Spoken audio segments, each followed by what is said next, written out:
Welcome to Southern Sense Talk Radio with your host, the radio chick, Annie Ubelis. Join Annie on Tuesdays and Fridays at 2 p.m. Eastern Time with an open chat room full of her regulars. And yes, you can even call in. Call 917-889-3675. That's 917-889-3675 to be a part of the action on the phone line. Not able to listen live? Not a problem. You can always catch Annie, the radio chick, and Southern Sense Talk Radio podcast in archives at southern-sense.com. So sit back, relax, and enjoy Southern Sense the right way.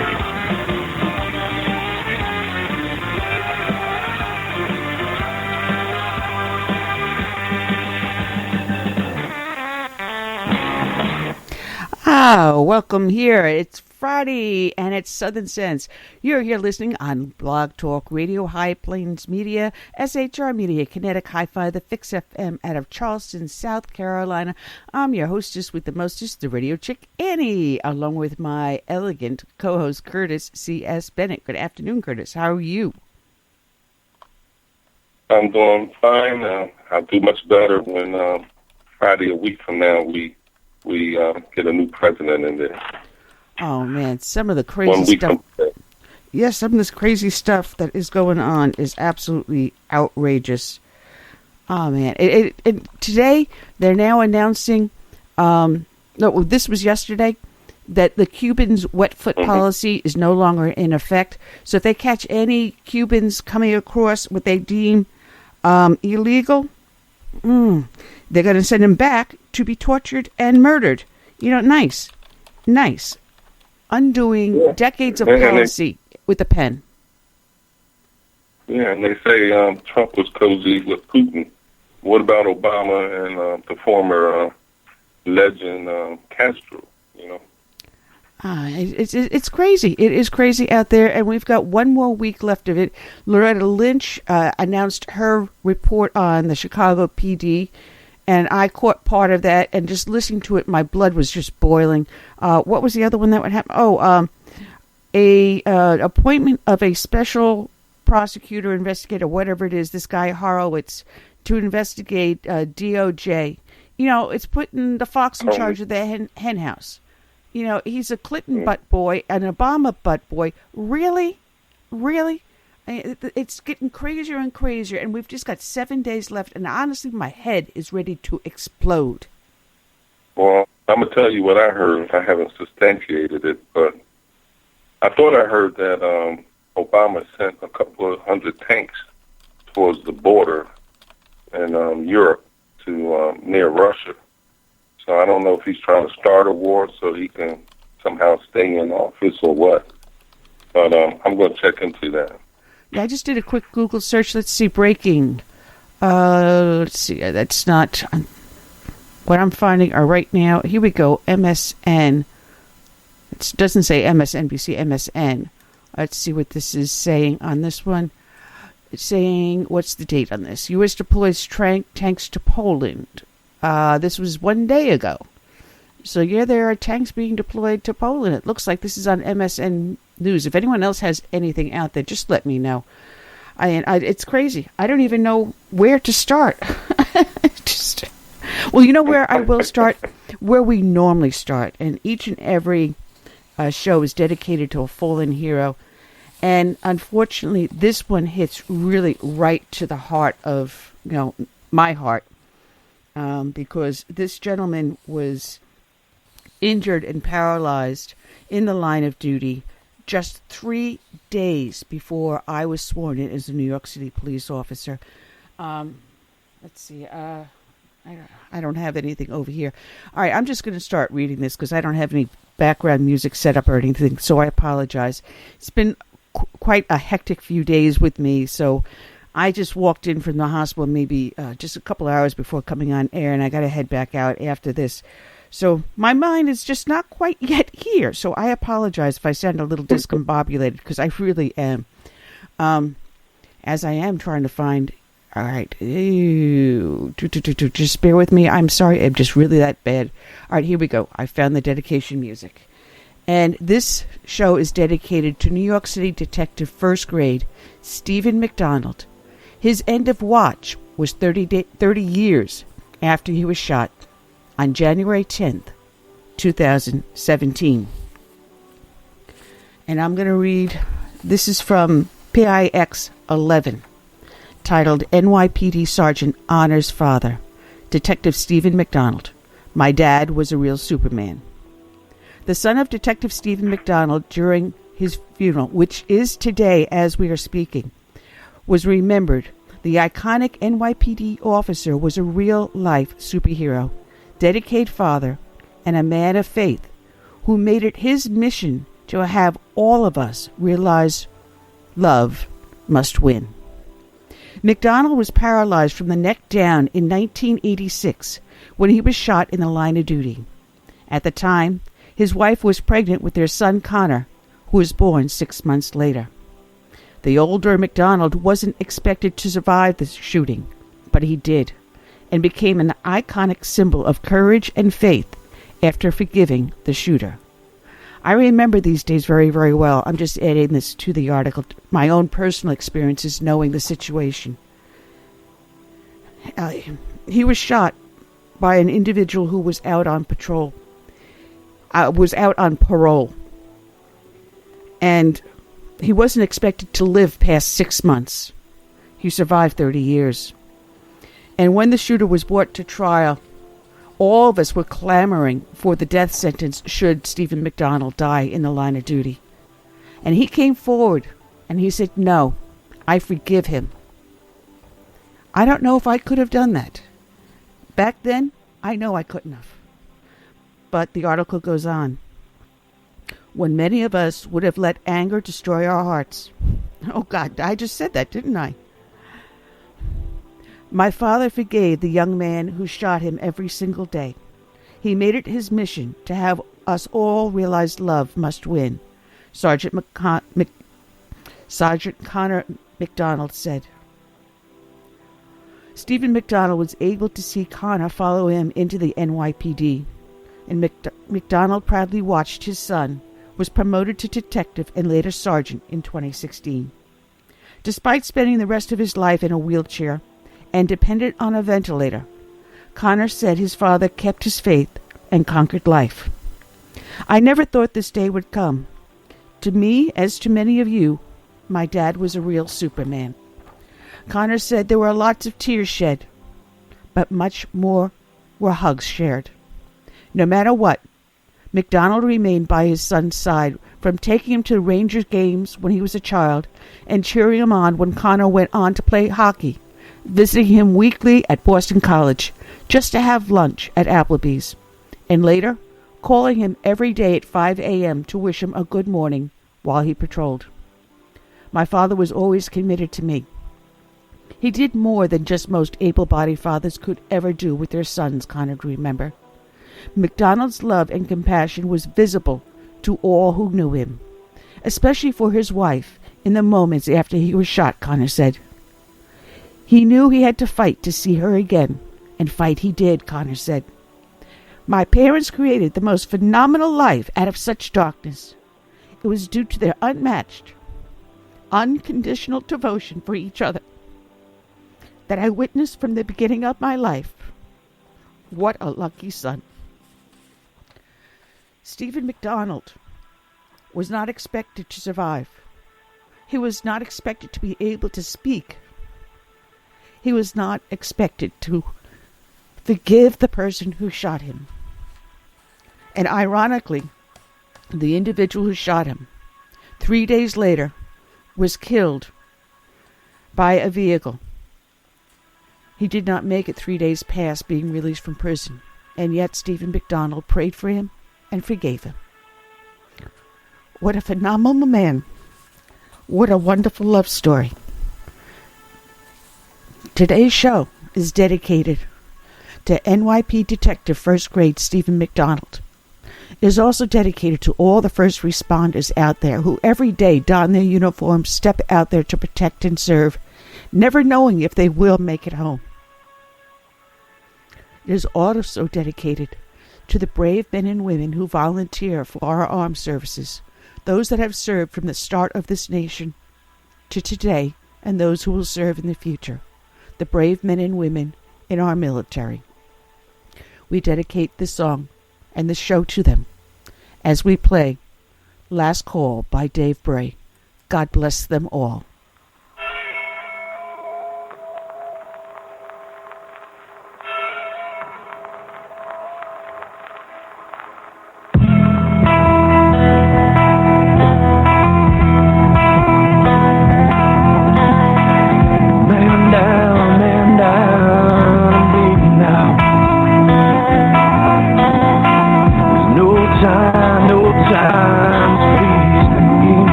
I'm here. Hi, JP. All right, as soon as the dedication song is over, I'll bring you on live, okay? Sounds good. All right, we'll have fun, as always.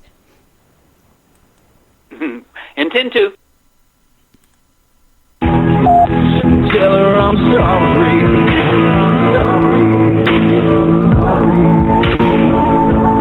That I can't be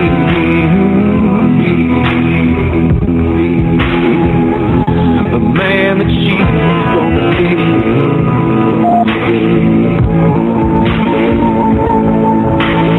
Tell her I'll be waiting where the winter will fall. This is my last call.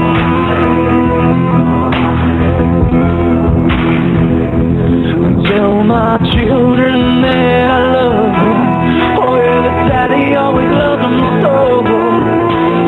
Tell them to hold them mother's side and never let it go.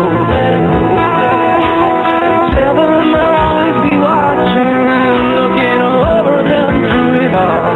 This is my last call.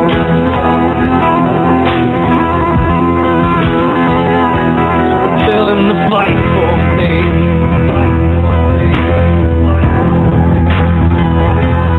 Do what's right for me.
And that was Dave Bray, Last Call, which you can find at davebrayusa.com. Check it out. And you're here listening to Southern Sense here on Blog Talk Radio, High Plains Media, SHR Media, Kinetic Hi-Fi, The Fix FM out of Charleston, South Carolina, and soon to be on American Patriot Radio, if I'm not already on it by now. Also on Kinetic Hi-Fi out of Charleston, South Carolina, and still listed number 16 of the top 100 at toptalkradio.com. I'm your hostess with the mostest, the radio chick Annie, along with my debonair co-host Curtis C.S. Bennett. Curtis, are we ready to rock and roll this Friday? Just 1 week left to Bozo out of office. I'm ready. Been ready. All right. And we've got a return guest, always fun to have on, and I keep on forgetting half the stuff he's done in his life. My God, he's got my head spinning, if it wasn't already spinning before the show started. So what's the teeth in straight? Let's welcome back Dr. J.P. Sloane. Good afternoon, J.P. Hey, how you doing? I'm just having a blast today. Been running around like a nut and just finally able to sit down for a few quiet minutes and chat with my friends here. For me, this is like a mini vacation at the moment. Well, that's the only way we can get you to sit down is to have you on radio, and then that way we know you can rest for at least a few hours. And Curtis, too, he's a busy guy. He's always out there involved in different things. That's true. How you doing? Oh, man. Great, Curtis. By the way, I want to... Yeah, go ahead. No, go ahead, JP. Go ahead. All right, we're having just a little bit of a time delay, as I think some of your listeners are familiar from time to time. We get that with the satellites. But regarding your opening, one of the things that just recently happened today I saw on Fox News was there was an accident, and a police officer pulled over to assist, and a driver who was also on this freeway, he pulled up behind him just in time to see somebody jump out and ambush the police officer and shoot him. And when the man fell on the ground, this citizen just happened to be armed. Thank God for the Second Amendment. He pulled out his gun and he killed the assassin of the police officer. And soon after that, someone else pulled in behind him, got on the policeman's car radio to call policeman down. And so this is very encouraging to me and for conservatives when we say we want guns to protect ourselves and others, not to do harm. So I'll bet you dollars to donuts that the man who ambushed the police officer had an unregistered gun, illegally obtained, while the citizen who was in the car just driving along and happened to pull over to see if he could assist with the accident actually had a weapon that he was able to use to stop the criminal and interfere and protect the policeman. Who knows? He might have pumped a couple more bullets into that poor officer. Oh, man. Do you know where this was at? I'm not sure. I'm going to hazard a guess, and I'm probably wrong because so much is filtering in today through the news medias and all. I'm thinking it might have been in Florida, but I don't know. I really don't remember. But it was on Fox News. Yeah, it was on yesterday. It was on yesterday. Yesterday. Okay. Yeah. All right. We had a good Samaritan. Well, finally, we get to see justification why it's good to be armed. You know, when a person has a weapon, they're not buying it so they hope they can kill somebody someday. Usually they have it to protect themselves or their family. Absolutely. And matter of fact, the guys in the chat room, God bless them, that they're always on top of things. I've got some of the best listeners, and they are so informed and so great. It was an Arizona trooper that was shot in the ambush, and it was a good Samaritan, killed the gunman. Arizona, right. Yep. 50 miles outside of Phoenix on I-10. Thank you, guys. Thank you, Ron and Boyd and Sasquatch out there. I've always said from day one, I would rather have a legal gun owner at my back if I ever got in trouble out there on the street, because 9 times out of 10, I'm going after an illegal gun. And I have never, in the entire time I was an officer, ever took down a legal gun owner. Never arrested a legal gun owner, never confiscated an illegal gun from a gun owner. Every single weapon we ever took off the street was an illegal weapon, whether it was brass knuckles, knives, or firearms. I never saw a legal gun owner commit a crime or be in a position where their guns must be confiscated. And that's just my 10 years in NYPD. And as I mentioned to the show, when I started the dedication to Stephen McDonald, he was shot just 3 days before I was sworn in. Just 3 days. And that was the major thing that we were talking about in the police academy, the tactics, what went right, what went wrong. And he really didn't do anything wrong. He was trying to help the kid, and the kid ends up shooting him and almost killed him. He was not expected to live. At first they said he won't last 3 months. Oh, no, he won't last 6. He'll never talk. He'll never walk. Well, he never did walk, but he did talk. And he had a powerful voice. So, you know, I'm sorry, I'm starting off on a tangent. And it really is something that hits me right smack in the gut. It's something that I had to live with every single day for 10 years. And every time I stood in formation at a fallen officer, and I don't know if anyone remembers Eddie Burns being shot. It was a hit put out by a drug lord because he was sitting in front of a witness's house protecting the witness. Eddie Burns was a friend of mine. We sat and had lunch together in the police academy. We studied together. He was the tallest in the group, and I was the shortest. So whenever they did the runs, either was I at the back or he was at the back. You know, we were always stepping on each other's feet, and it was a running joke. No pun intended. Running joke. But you know, these are our friends. These are our family. These are our neighbors. You know, we're just not odd numbers out there. We're human beings too. So, you know, it's all lives matter. That's right. That's right. Oh, absolutely. You know, being born in Hollywood and raised in California, I've seen the evolution from old Hollywood that kind of tips you off how old I am. I'm 74, by the way.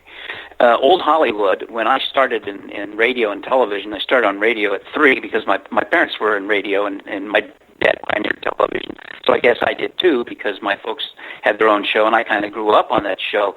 But one of our best friends was Sheriff Eugene W. Biscaluz. Now, Biscaluz is Hispanic. I went to school with kids in San Fernando Valley that were Hispanic. We never had any problems. The borders, they came back and forth across the border. They'd come up for 6 months and work, then they'd go back to their families for 6 months. It was an entirely different time. And my dad had a weapon to carry because he was a celebrity in Hollywood, and you know, unfortunately, you can become a target. But Sheriff Biscaluz gave him a permit to carry his gun, and Sheriff Biscaluz also started the Highway Patrol for California. Now, another thing that shows you how different it's changed. I don't like to be a name dropper because that's especially today because everybody's out to impress everyone or show off. But these are the people I grew up with, so I can't really help it. But a dear friend of mine, until she died, we were friends for about 30 years, Mrs. George Randolph Hearst Sr.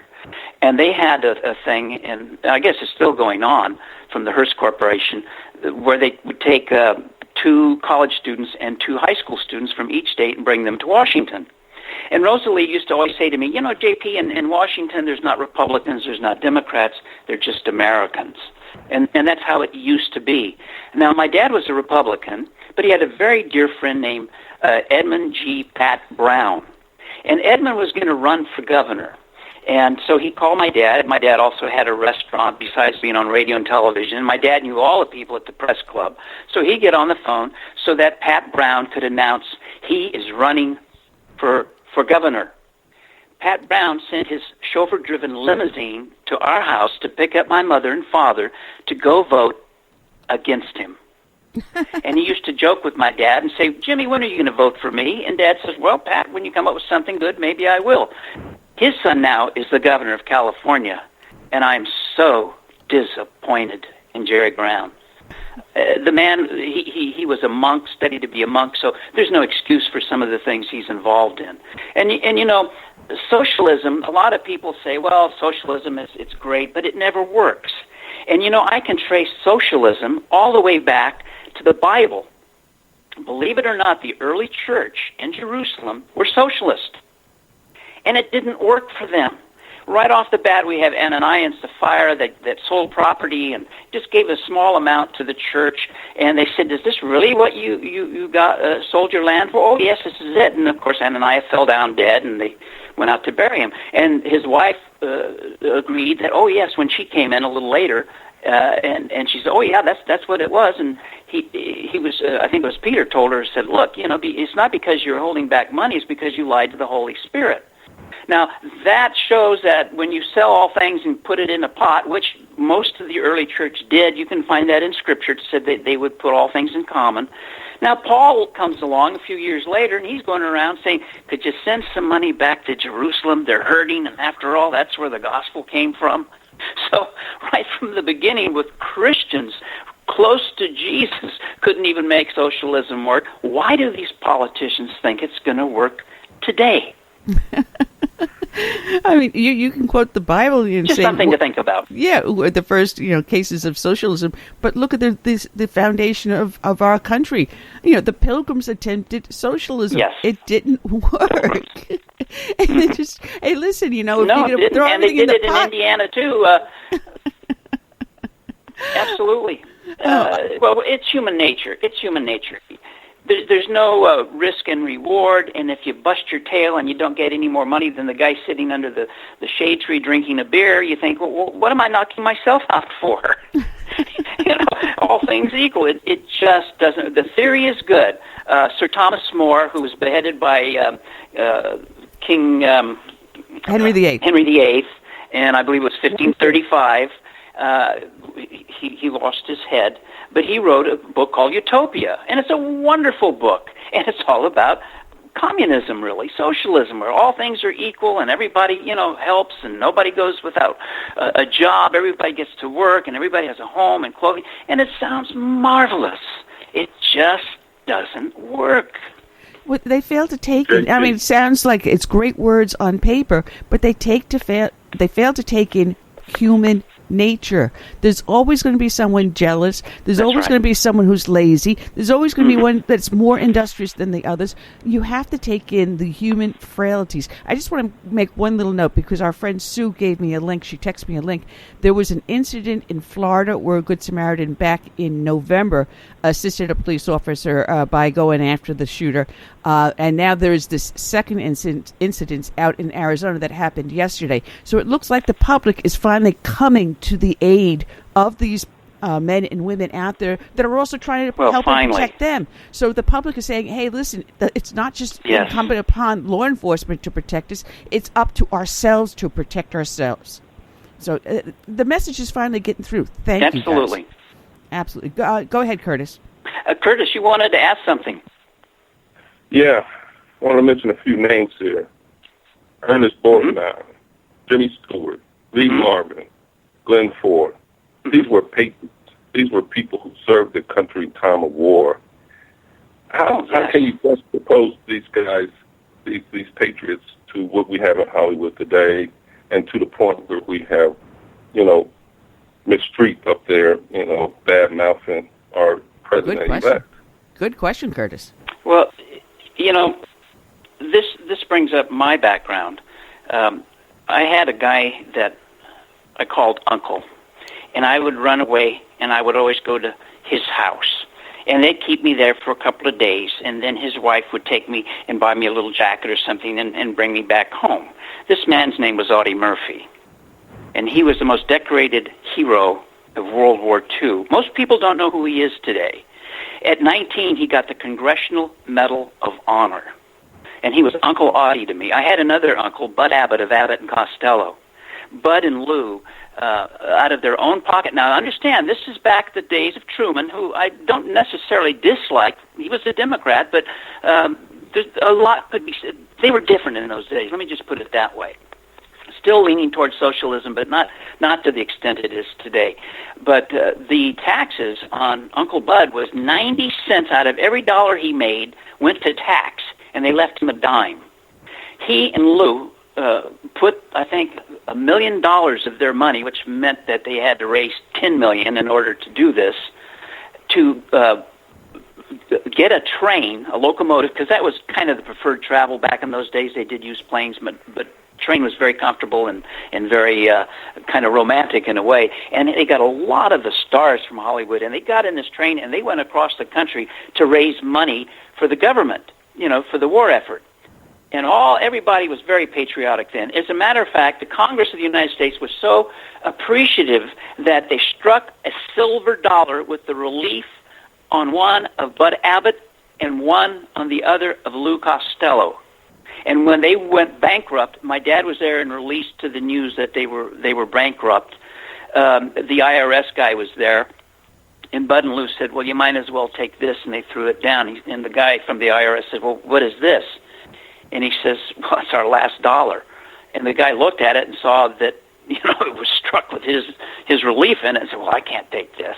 That's just a little side note. But that's how sad it was to what the government eventually allowed to happen to Lou and Bud. As a matter of fact, they raised money in a little area of Los Angeles where they put in an arena for the kids to be able to play baseball. And they even put in dentist facilities so the kids could get their bad teeth fixed. And they tried to write it off, and the government says, "You can't write this off." So I remember seeing in the movie theaters where they would run little PSAs, public service announcements, saying, "If you could help send in $1 to help us with this effort we're doing in Los Angeles." The name of the area they were in was Watts, and we know what happened a few years later in Watts. Had the government allowed free enterprise and people of good love in their heart to help the kids of Watts, we might not have had that problem. Whenever government gets in it, we have lots of problems. It's like Reagan said, the scariest words, government is here to help. and let's see. We've got 7 days left. 7 days left. And we'll see. And I'm looking so forward to it. And, actually... one of the things that... Go ahead, Dan. I was going to say, if all goes well, which with my fingers are crossed, because with what's going on with my husband, it's like an up and down yo-yo. It's a real roller coaster ride right now. But I've got all tickets. Keeping him in our prayers. Oh, thank you. But I've got tickets. I've got 2 of my girlfriends that want to go up with us. One of them happens to be an aide out of Mark Sanford's office. And when you put the 3 of us together, forget about it. We're nuts. We're nuts. But we intend to be at the inauguration next Friday. So I'm hoping that this will allow it to happen. If not, the 2 of them will end up going up without me, and I'll be here. But go ahead, finish what you were saying. Well, we had 3 tickets to it as well, and just at the last minute, we can't make it, sadly. Of course, I would have liked to have been at Ronald Reagan's. His brother, by the way, Ronald Reagan's brother, Neil Reagan, was my dad's radio announcer at Warner Brothers. So we were friends with the Reagans and have only the best and highest regards for them. But, Trump is a loose cannon in a way, but I don't think he's stupid. I hear all these people criticize him, and in my mind I'm thinking, well, when you have $8 billion in your bank account, then you're on the same level, then maybe you can criticize. This guy's not stupid. You don't get that rich being stupid.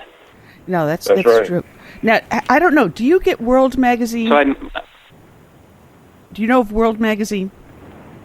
Wasn't that a Christian magazine? Yeah, it still is. It started back in the 70s.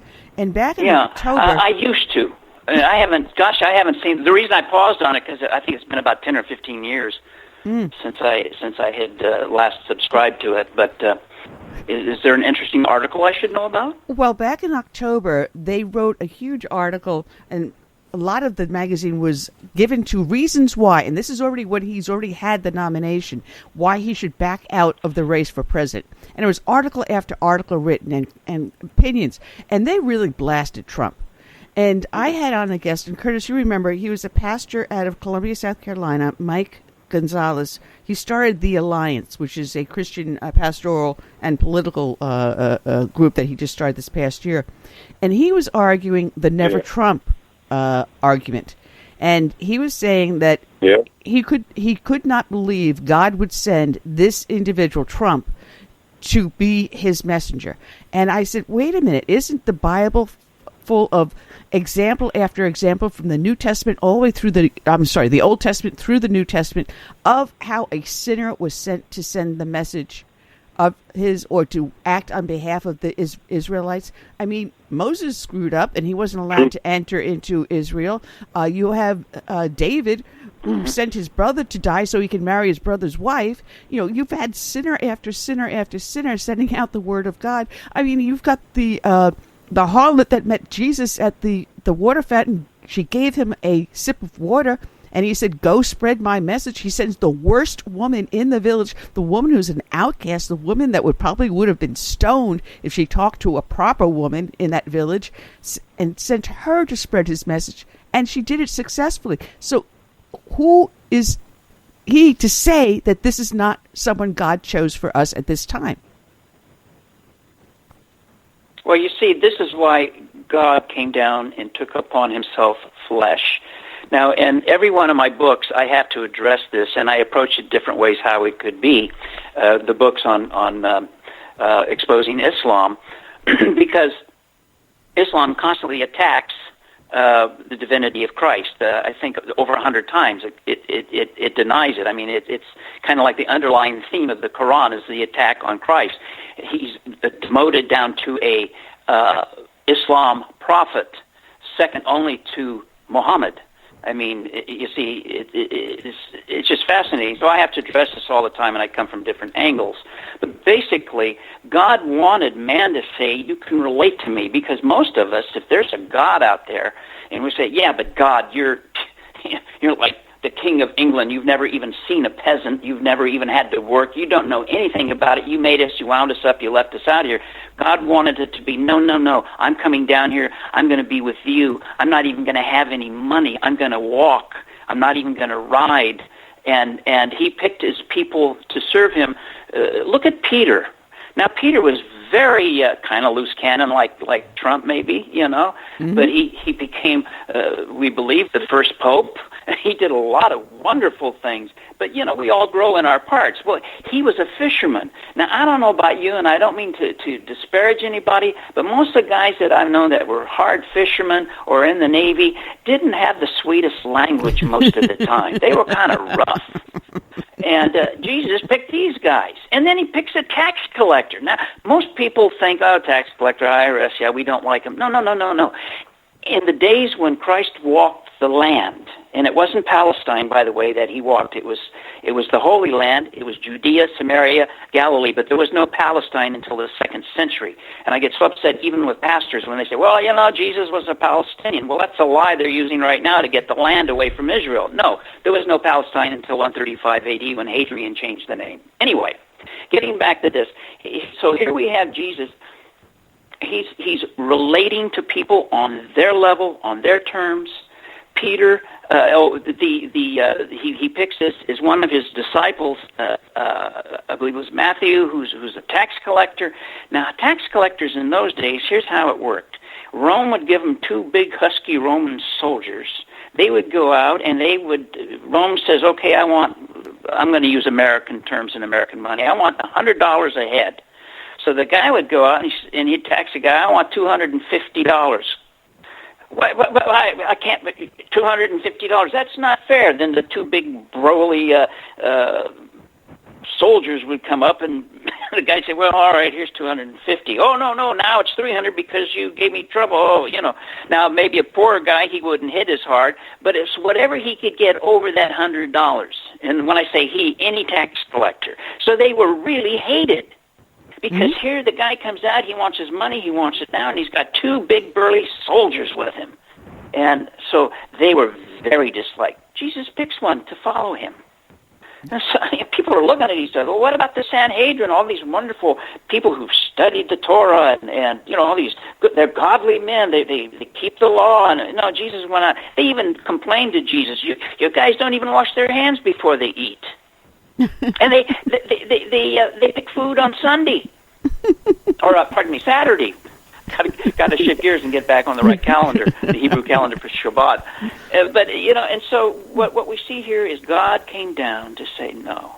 Yes, I expect you to do things, and I want you to do these things not because I'm God and I'm making a list of rules, and if you don't follow them, boy, I'm going to hit you with a big fly swatter the size of the moon. No, He's saying if you follow these things, your life's going to be good. If you don't cheat on your spouse, and your spouse is good to you, because, God never tells the men to love their wives. He tells the wives to love the husbands, but he does tell the husbands to be good to the wives. And if men are good to their wives and cherish them, those wives are going to love their husband. And having children was an honor, a gift from God. Today, if you're a housewife, well, what a degrading thing to say. But when you think of it in the context of history, a woman was at the heart of the home. A woman had a tremendous responsibility. She had to make sure that the house ran properly. If they were wealthy and had servants, she was the one who oversaw the servants. She had to pay the bills. She made sure that she was at home so that rather than doing, and believe me, housework is hard, but if she were in a factory or the dentist office or someplace else, and the kids were at home by themselves, well, they get into trouble. I mean, boys and girls being what boys and girls are, and especially in the society we live in today, where, they tell you it's a how-to book on how to be filthy and degrade yourself and get pregnant, but don't worry about it because we'll abort the baby. And I mean, just, you see, America now has gone kind of the same formula that Israel went. Israel was a godly society. Then they started allowing Dagon in and Baal, kind of the same God, just different name, and that was the god kind of wealth. So as they got wealthier and everything, that was great. Then the goddess Ishtar came in. Well, this was sex, so they started having wealth and sex. Then Moloch had to come in. That's the god where you gave your children to be burned for the god Moloch. So it was a way of saying, you have kids you don't want, we'll sacrifice it to Moloch, we'll pass them through the fire, which was a horrible thing because they would make these brass images like a cow, and you'd throw your baby into the inside of this bull or cow, and there's fire underneath. It's so hot. So when the baby cried, it didn't sound like a human crying in pain. It sounded like a bull going, And so they had all kinds of clever high-tech things to make it perfectly fine to abort your children. Whether it's in the womb or just out of the womb, doesn't really matter. Abort simply means to terminate. So that's the road that America has gone down. We started worshiping Baal, then we went with Ishtar, and now we're with Moloch. And then what happened to Israel? God just had enough of it, and he sent them into bondage. And they lost their country. And this is what God does. He uses nations and leaders to punish people.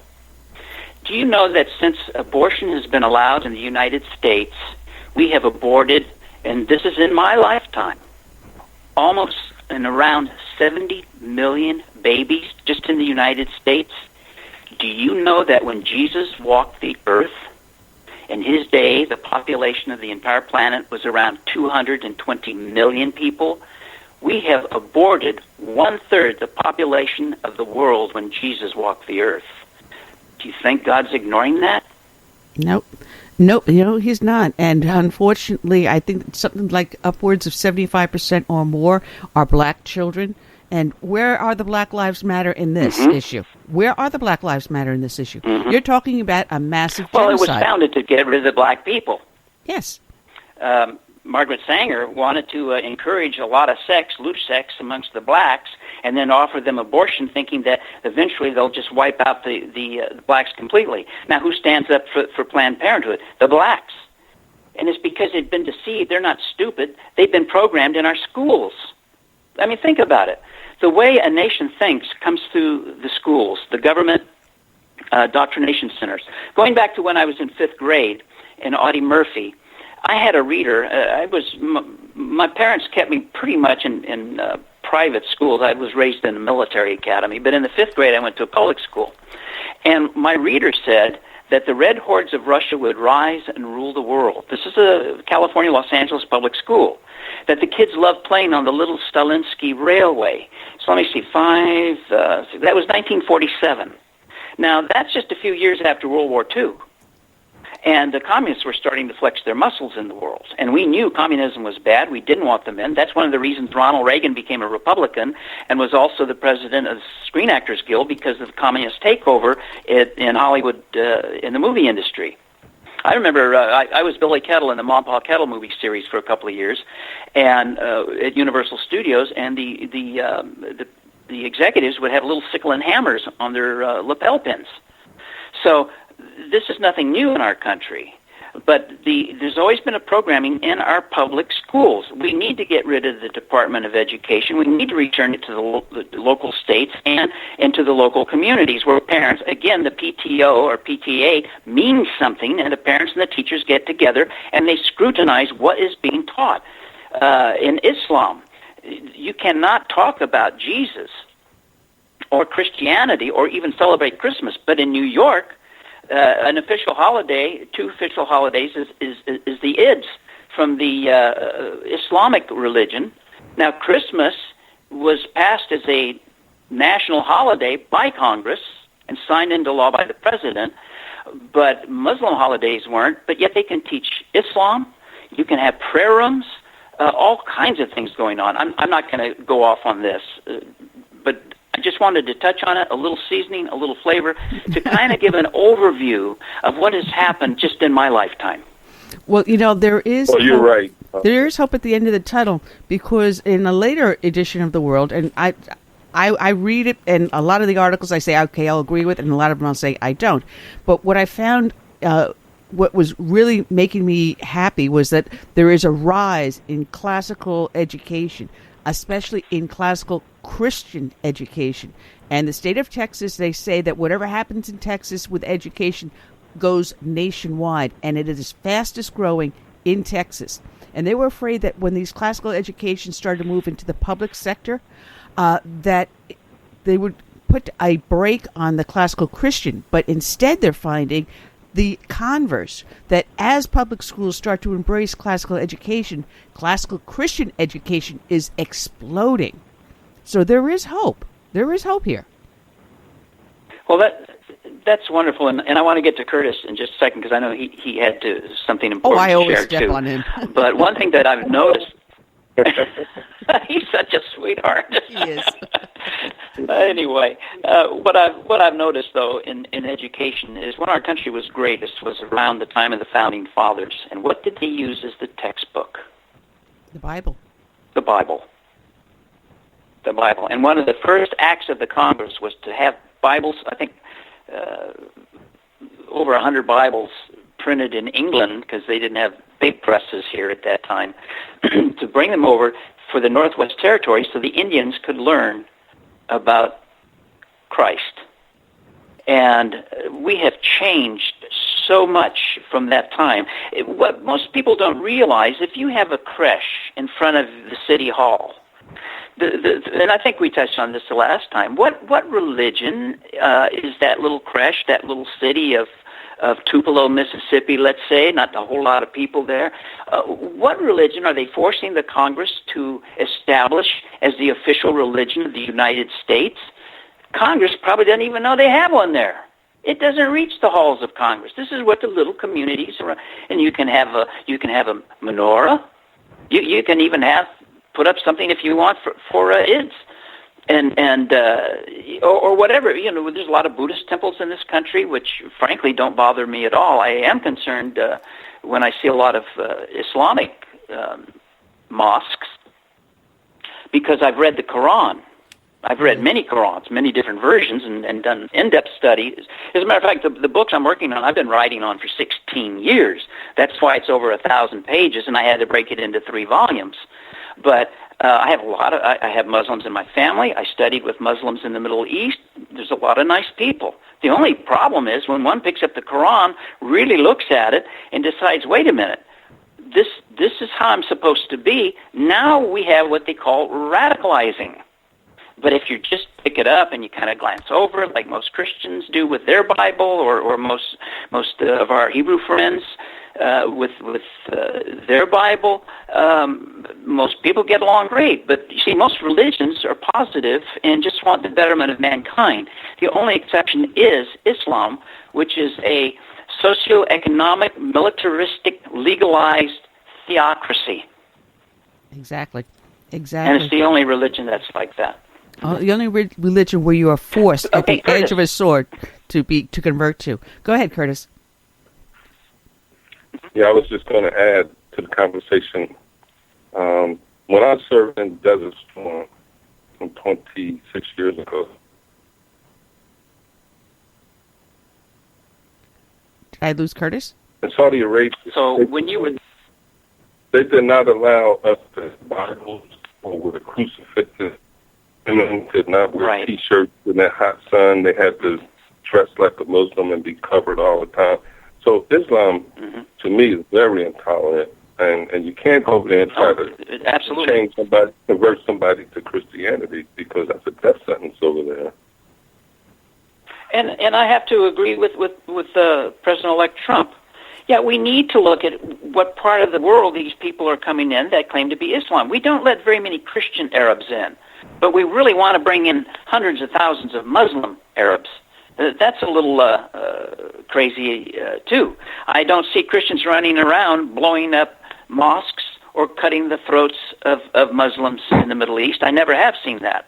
And most of the, to be fair, most of the Muslims, as a matter of fact, all the Muslims that I know over there, without exception, as far as I know, have never cut anybody's throat. But that's where it's coming out of. And where do they get their information? They get it from the Quran, which, incidentally, the book we're just about ready to release in a few months is selected surahs, which are chapters out of the Quran. And I have a thing in the very beginning. It's a chart, and it tells where the different surahs or chapters fall in the Quran, and when they were actually given. So there's two different, one might have been first in the Quran, but it really was given third, things like that. And the reason I do that is when you read something that the propagandists of Islam come out and say, well, look at this peaceful thing. Muhammad said, look, you can't force people to accept a God. It's a peaceful religion. Yeah, he gave that in Mecca. That was one of the first that he gave.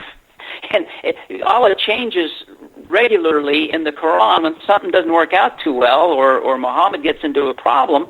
Muhammad goes to Allah, and Allah and he are really tight. I mean, they're homies, and so Allah says, okay, well, we'll just disregard what I said before, and we'll invoke this now. So this supersedes what was before. In other words, abrogate. And people have to understand that. So I had this chart, so when they hear somebody give a chart or something that says, oh, this shows that Islam is this, that, or the other, they can go to the chart, they can look up the surah number, in other words, which chapter it is, and they can see where it falls on that list of surahs or chapters and know if maybe that's been superseded by something else above it.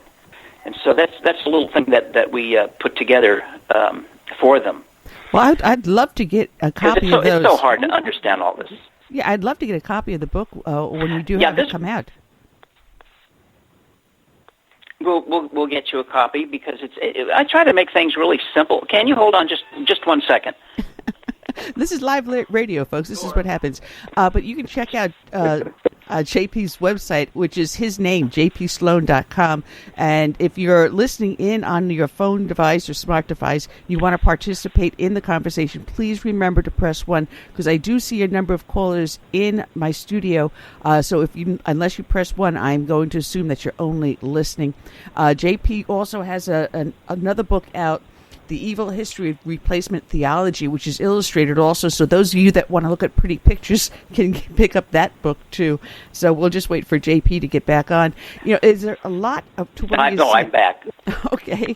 Because I did once. Annie? What's that? Go ahead. Well, I'm sorry. I was going to say that we had a group come in here last year, and they had this little seminar, which is a 5-part seminar, Love Thy Muslim Neighbor. And what they were trying to do was test the waters to see whether or not the community would accept having a mosque built here. They were looking for a place to bring some refugees in. And I went there with my girlfriend that I'm going to the inauguration with, and the two of us sat there with my Quran in hand, and as they were going through stuff, we were challenging.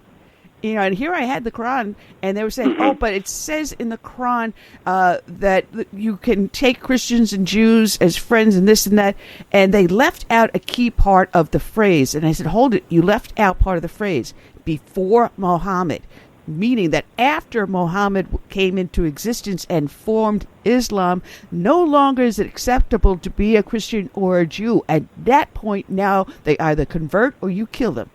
And they didn't like that too much. Well, we have to we have to look at usually when a famous person dies, we want to know what is their last words, with their dying breath, what are they saying? Jesus on the cross said, forgive them, Father. Muhammad said, curse the Jews and Christians. That goes to say everything about the religion. Now you can compare the two. No, you can't. Yeah. You cannot.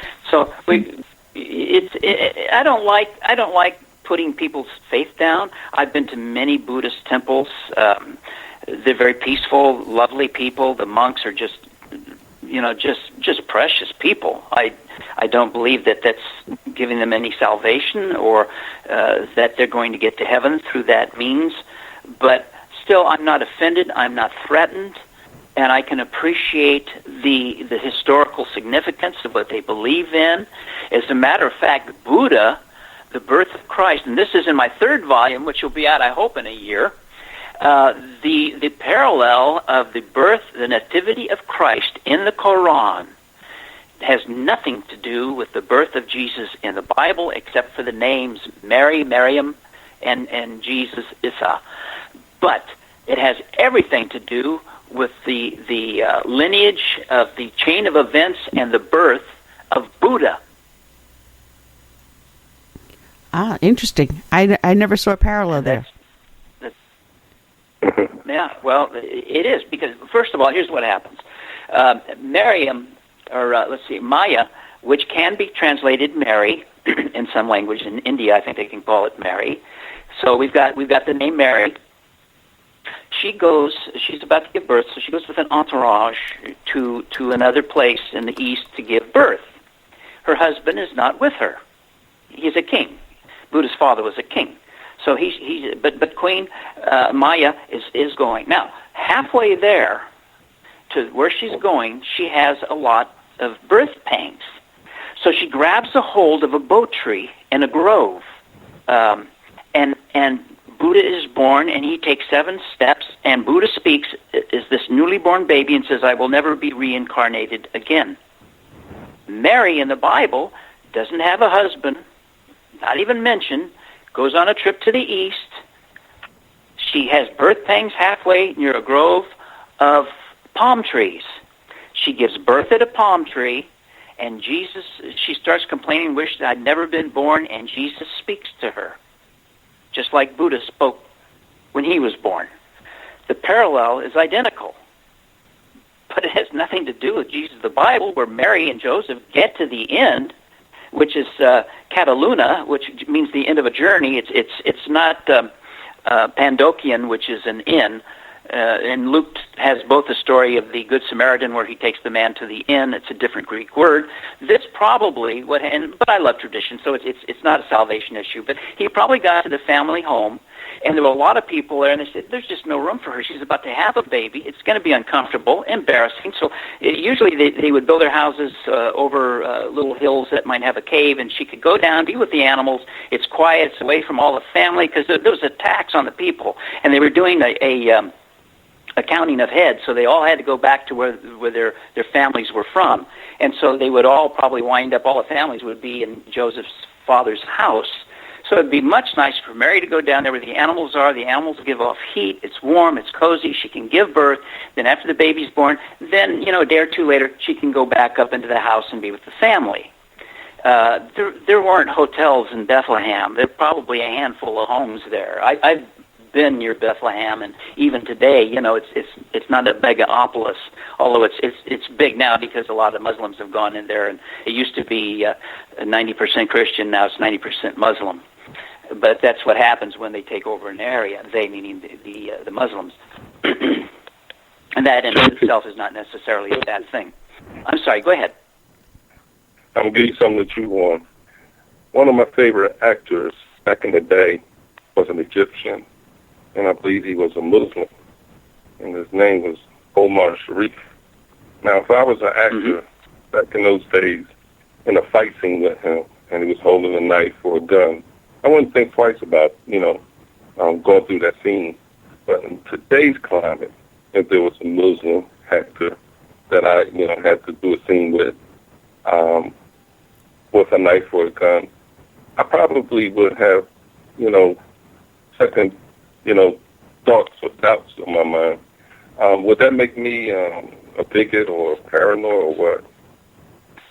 Oh, of course. If you say anything negative to anything that's progressive, you are a bigot, a racist, and a phobic. You see, when you cannot engage in the level of ideas and present what you think and have it received, and in debate where you learn to come down on either side equally, in other words, to be a good debater, you take something you believe in, it's expected you'd get an A in defending it. But now, take the opposite side and come down and convince me that maybe that's the right way. That's how you debate. That means you have to think, you have to look at all aspects, you have to explore, you have to see the pluses and the minuses, the pros and cons. But schools aren't teaching that anymore. They're saying this is the way you should think, which is usually what happens in totalitarian governments, and to even question it, just like with Islam, to even question it is a death penalty. Well, let me question the Prophet Muhammad. Let me clarify it again. Okay, I'm in the scene with him, but my doubts are that is this guy going to kill me? Is this an opportunity for him to get back at the infidel? That's my thought, train of thought there. Can I trust I was being a little facetious. No, I understand exactly what you're saying. I was being a little facetious, tongue-in-cheek, because that's what the Muslims would say. That's what the Obama administration would say. That's why they can't even mention jihadist or terrorist, because that's offensive. Now, the truth is, Omar Sharif was a great, great actor. I think he was probably, like most Muslims, apostate, didn't really, live and die on the Quran, just believed in the, kind of took the good parts out of the Quran, and there are some good things. And it's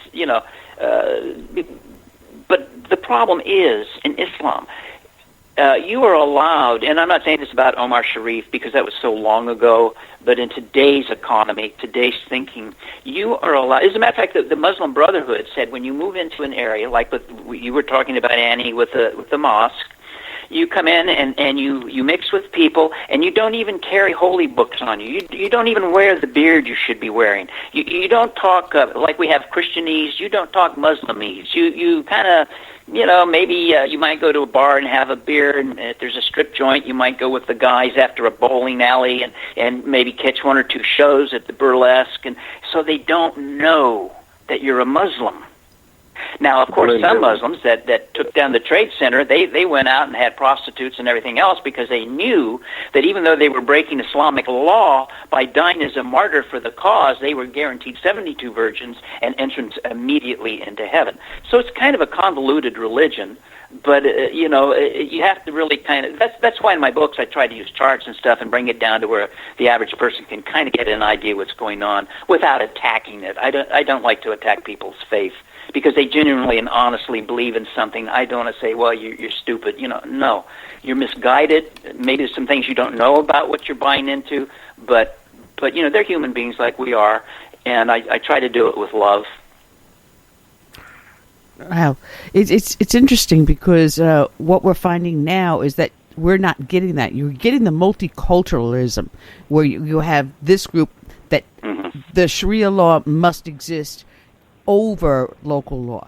You've got other groups where, you have the Black Lives Matter that are starting a separatist movement. Multiculturalism is what will destroy America. Instead of saying, I'm an unhyphenated American... Well, think of it this way. Okay. Think of it this way, Annie.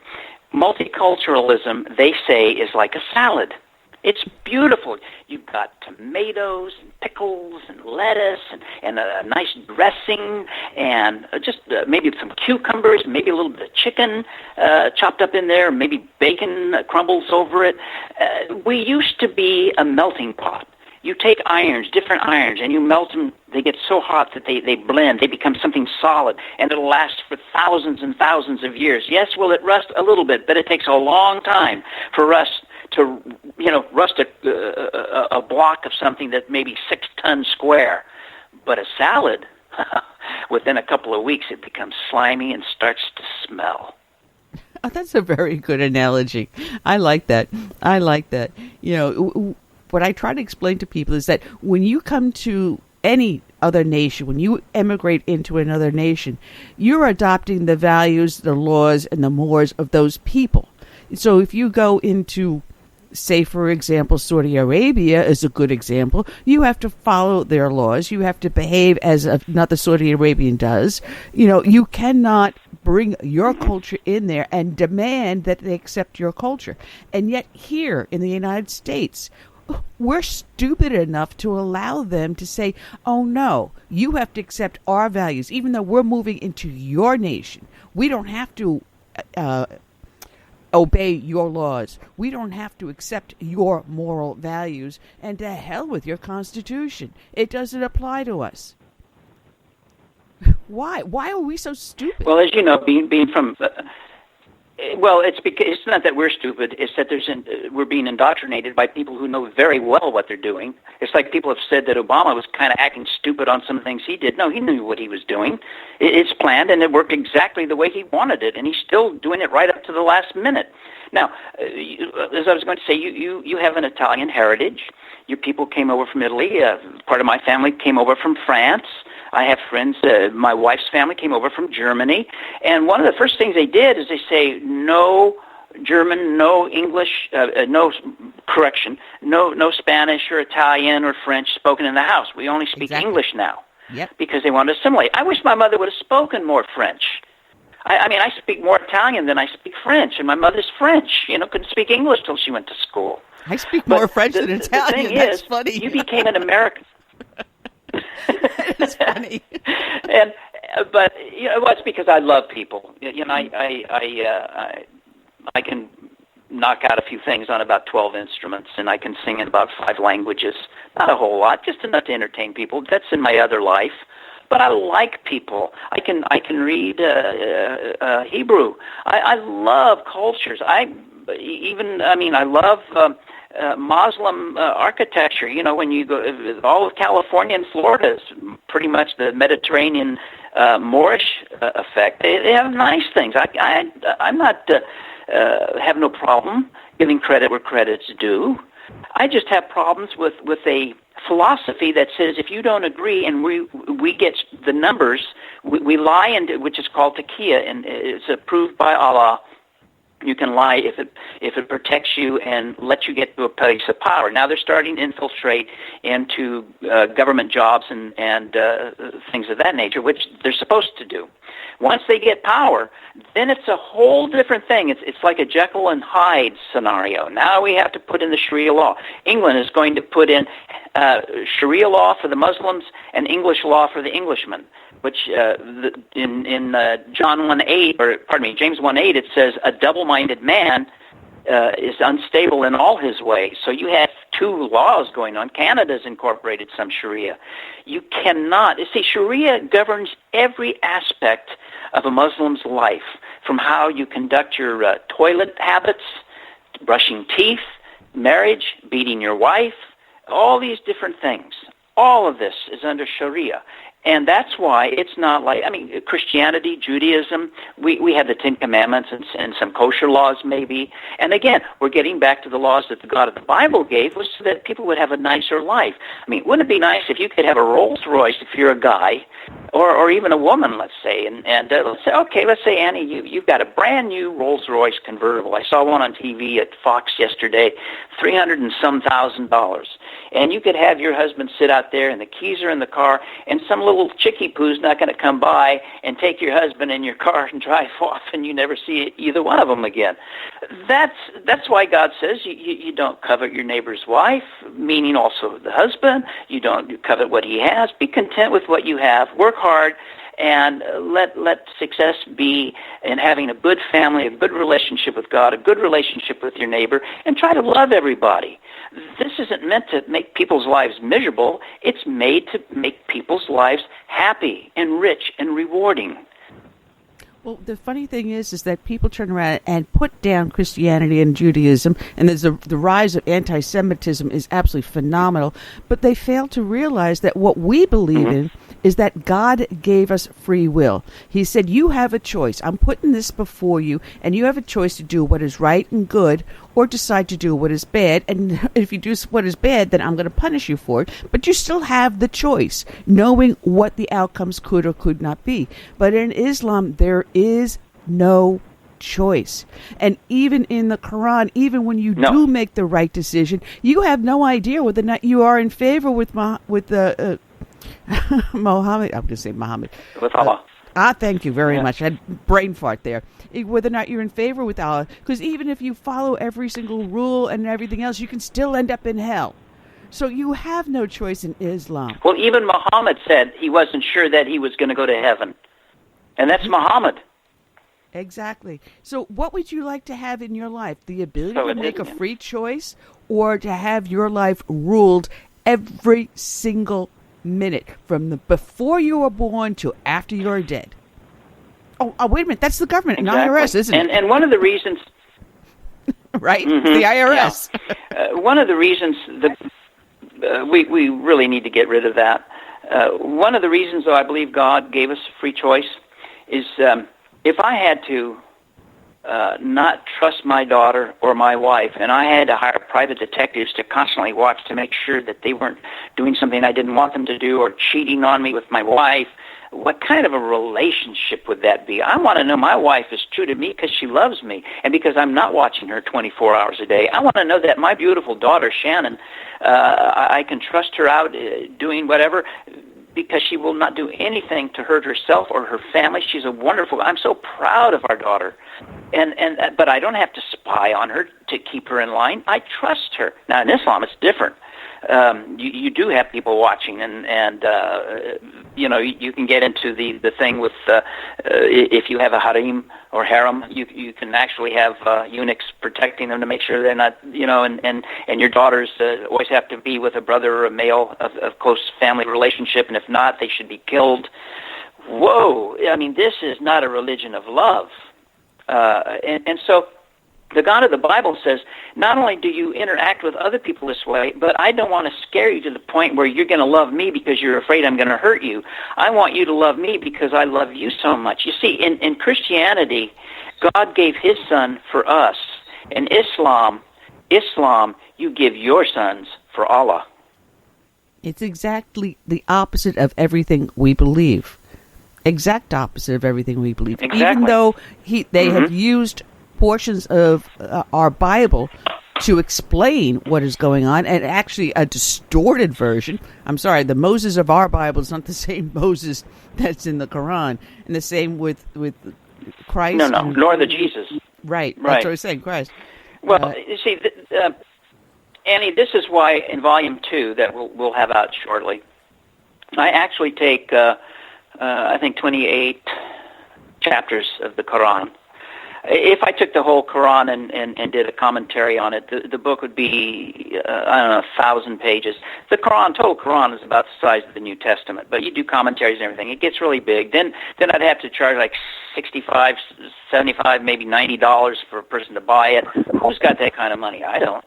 So I try to keep it down, and I even work with the publisher to say, pay me a minimum royalty so we can get it in the hands of people. I'll make less money on it. It's important. Like I say, it's like a ministry. Yes, I need the money. I'm not. I mean, this is my income, but I'm not out trying to make money off of God or even Islam, for that matter. People need to know what they're dealing with. So we take these scriptures that are contained in the Quran, and we fairly put the Quran says this is what happens. Then we show what the Bible says. So it's not just my opinion. I'm commenting on it, but I'll let the Bible speak for itself too, because it's quite eloquent. But like with Moses, here's an example: Moses and Pharaoh, and who is Pharaoh's prime minister? Haman. But Haman's 1,000 miles to the east and 1,000 years in the future. With Esther in the court of Xerxes, and has nothing to do with Egypt at all, different continent. But yet here it is in the Quran, it's incorporated, and they're building the Tower of Babel. They're building the tower to reach Moses as God in the story of Moses, and it's just but like I say, so what I want to do is I take these things, because we've all heard, oh, the Bible's in the Quran. Oh, yes, that gives it credibility. And so I say, well, here's what it says in the Quran. And I researched, I use 4 different Qurans, so we get the easiest translation. But basically I use Pickthall, mainly because of public domain and cost allowances. But then I take some liberties, like I use the King James for the same reason, and NIV where it's applicable. Where it says thou, I might say you, beest thou, would you, I take the liberty of making it a little bit easier to understand, but I do commentary with it too, and I say, here's what this is claiming, here's what the Bible says, and the problem that we have here is such and such and such. To make it so that people can actually read the Quran, see what it represents being biblical, and where it agrees with the Bible, say, yes, so far this seems to be, very much like the Bible. But then we take it apart. At this point, I mean, they even incorporate with Gog and Magog Alexander the Great as a Muslim prophet. Oh, and so this is the type of thing that I try to make easier, and that's why I say I use charts and things, because sometimes that makes it. I learn, I'm a visual person, and if I have something that I can see, it makes it easier for me to comprehend what they're really talking about. Cut through the mess, and like the Gordian's knot, a big knot, and Alexander the Great came, nobody could ever untie it. He just drew a sword and cut it in half. Made it simple. And that's what I try to do, because I don't want to misrepresent Islam. I don't want to misrepresent my Jewish friends. I don't want to misrepresent my Christian friends. And there's different denominations in all 3 religions. But I try to keep faithful to it and be as honest as I can and fair. I want to be fair. I mean, I'm sure there's going to be fatwas out on me anyway, because you don't question or point out flaws. But I'm not doing it because I'm afraid. I'm just doing it to be fair. I think people reading this book will say, well, he doesn't have a grudge against Islam, because I really don't. But I know when they say that Jesus isn't the Son of God, and that it's impossible for there to be a Trinity, I even go in Volume 3 into micromechanics to show how an atom can be right here and also at the other side of the universe at the same time, same atom, but you'd see it in 2 different places. It would appear to be 2 different things, and yet it's the same. Or sometimes I explain it in many different ways through the 3 books, only because the Quran constantly harps against the Trinity and against the divinity of Christ. So they constantly, they're just redundant about it. So I try to address it a little different each time, so it doesn't become quite that boring to the non-Muslim reader, and also to maybe help understand the concept of Trinity, which is difficult. But, understanding the concept of Trinity and denying it is like saying, I'm on a telephone now that's wireless, and I'm moving around the house because we have some people here who are in my office now fixing something. Yeah, I can hear it squeaky in the background. Do that. I've been on television. Mm-hmm. Yeah, that's a bird, I think, one of our parrots. But I could not build this equipment and the transistors, the tubes, whatever's required, put it together, know how to transmit it through nothingness to a satellite that would have to be built to bounce back down to where you are, whether it's visual or audio. But just because I don't understand it doesn't mean it doesn't exist, because I'm using it. And that's how it is with the Trinitarian concept and Jesus being able to come down and become a man. One of the things that I pointed out because the Quran keeps insisting that Jesus was born of a virgin, and yet it says, how could Allah have taken Mary as a consort, implying that there was sex involved? So she's either a virgin or she isn't. But we know that when Jesus once spoke to people, they got very mad at him, and they took him up to throw him off a cliff.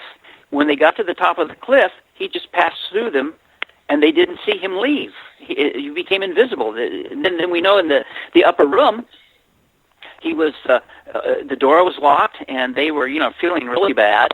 And doubting Thomas was up there, and they'd said, well, we saw Jesus. He came back alive. And Thomas is saying, well, I have to put my hand in his side and my finger in his hand before I'll believe. And all of a sudden, in their midst, Jesus is there. So if he can pass through people unseen, if he can come into a locked room and appear, what's the big deal for him to then materialize inside the ovum of Mary? There doesn't have to be sex involved.